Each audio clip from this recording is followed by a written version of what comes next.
আমি কিন্তু হজের আর তাবলিগ জামাতের দুইটার গুরুতর বিরোধী।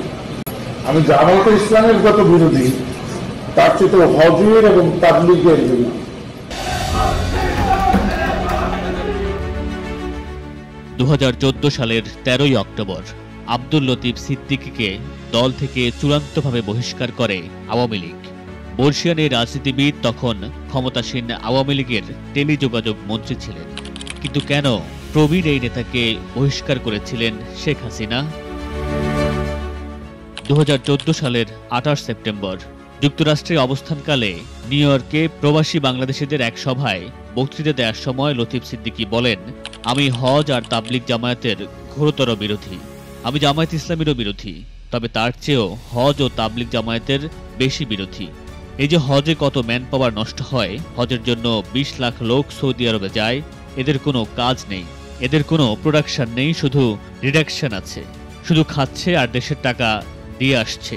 তাবলিগ জামায়াতের সমালোচনা করে তিনি বলেন, তাবলিগ জামায়াত প্রতি বছর 20 লাখ লোকের জামায়াত করে, নিজেদের কোনো কাজ নেই, সারা দেশে গাড়ি বন্ধ করে দেয় এরা।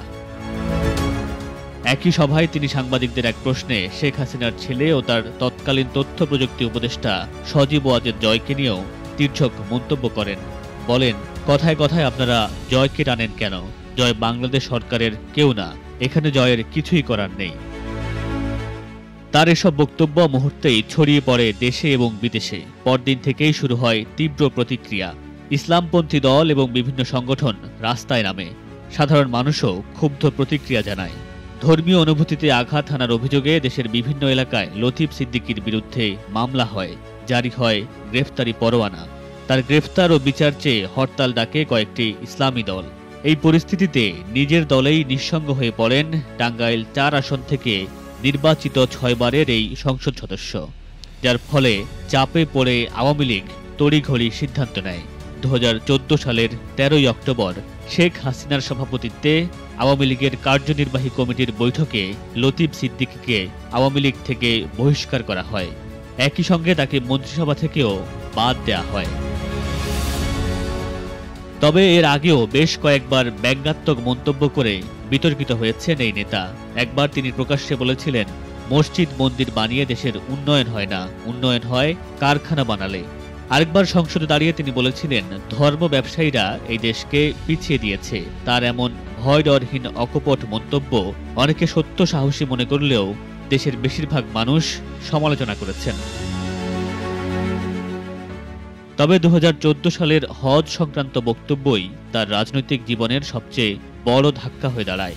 রাজনীতি থেকে বহিষ্কৃত হওয়ার পর দীর্ঘ সময় লতিফ সিদ্দিকী নিভৃতচারী জীবন কাটান। মামলার কারণে তাকে আদালতে হাজিরা দিতে হয়েছে, কখনো জামিন নিতে হয়েছে। একসময় প্রকাশ্যে আফসোস করেছেন তিনি, কিন্তু ততদিনে রাজনৈতিক মঞ্চ থেকে অনেকটা বিদায় নিয়েছেন এই বীর মুক্তিযোদ্ধা। যদিও এক সাক্ষাৎকারে লতিফ সিদ্দিকী দাবি করেন, জয় কিংবা হজের বিষয়ে মন্তব্য করার জন্য নয়, তাকে বহিষ্কার করা হয়েছিল শেখ হাসিনার ফুফাতো ভাই ও আওয়ামী লীগের সভাপতি মণ্ডলীর সদস্য শেখ সেলিম এবং আরেক ফুফাতো ভাই বরিশাল 1 আসনের সাবেক সংসদ সদস্য আবুল হাসনাত আবদুল্লাহর দুর্নীতি নিয়ে তিনি দলের ভেতর প্রশ্ন তুলেছিলেন, আর তাই তাকে দল থেকেই বহিষ্কার করেন শেখ হাসিনা।